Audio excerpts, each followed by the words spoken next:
Bonjour à tous. Ben voilà, je vais vous présenter le petit tuto qui m'a permis en fait de transformer un hélico Belt CP en modèle tête rotor tout à fait classique et en un modèle flybarless.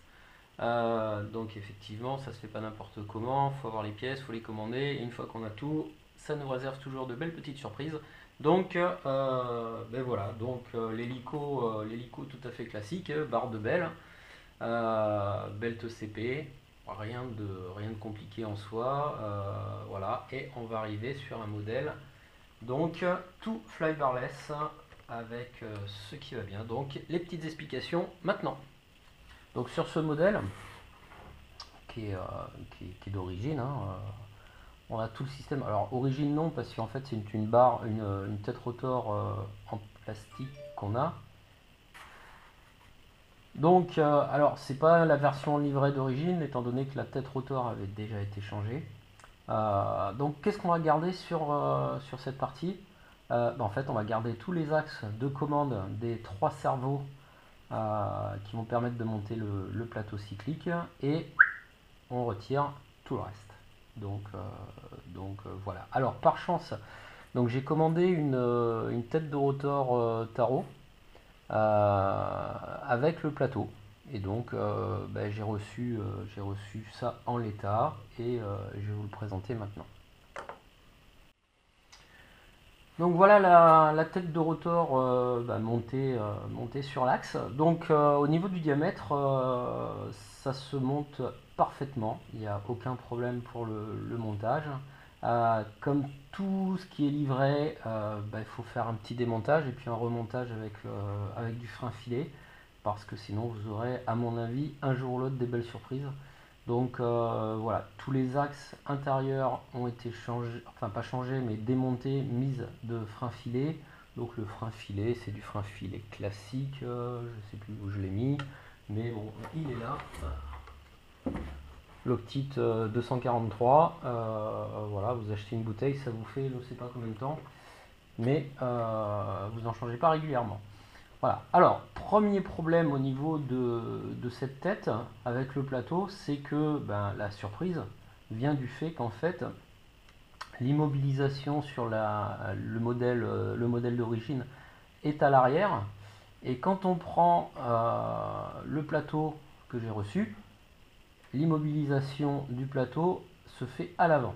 Donc effectivement, ça c'est une première surprise. Alors sans immobilisation, ça serait totalement impossible de voler puisqu'il faut bien que le plateau reste, lui, plateau inférieur, strictement immobile, et c'est le plateau du dessus qui est en rotation. Alors forcément, avec les baisses de régime et les accélérations, le plateau ferait sans arrêt ça, et puis c'est le crash assuré. Donc du coup, il faut enlever cette partie-là, qui ne sert plus, et faire un système. Alors le système, il est simple, ça a été prise de cote et puis ça c'est une pièce que j'ai dessinée à l'imprimante 3D. Elle est brute, elle est d'origine, enfin d'origine, elle sort tout droit de l'imprimante, donc avec les petites cotes qui vont bien. 2,5 d'espace pour faire coulisser l'immobilisateur et c'est parfait. Donc voilà, quand on le place là, alors je ne sais pas encore comment je vais le maintenir. Donc ça, pour des raisons pratiques, en fait, j'ai imprimé cette pièce en brut avec un grand carré qui permet qui est facile au niveau pratique pour l'impression. Et je vais simplement alléger ici une petite partie pour justement qu'on ait bien la partie mobile, puisque je rappelle qu'il y a quand même un axe ici qui vient ici, enfin une tige de commande, et donc il va falloir qu'elle passe à travers là.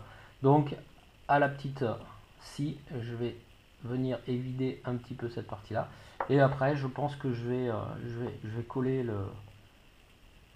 ça directement. Après pour l'enlever ça poserait pas de problème puisqu'on la descendant complètement, la basculant, et puis avec c'est un petit peu flexible en haut, donc il n'y a pas de souci, ça viendrait bien. Voilà. Donc voilà comment on peut se permettre. Alors si on n'a pas d'imprimante 3D, c'est sûr que ça va être vraiment problématique.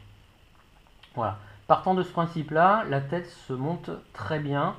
Alors, comment faire effectivement le réglage? Bah, c'est pareil, hein, vous prenez le débattement maximum, vous prenez la moitié et vous remontez le plateau cyclique à la moitié. Et ensuite, tous les réglages doivent se faire à 45 degrés, à 90 degrés.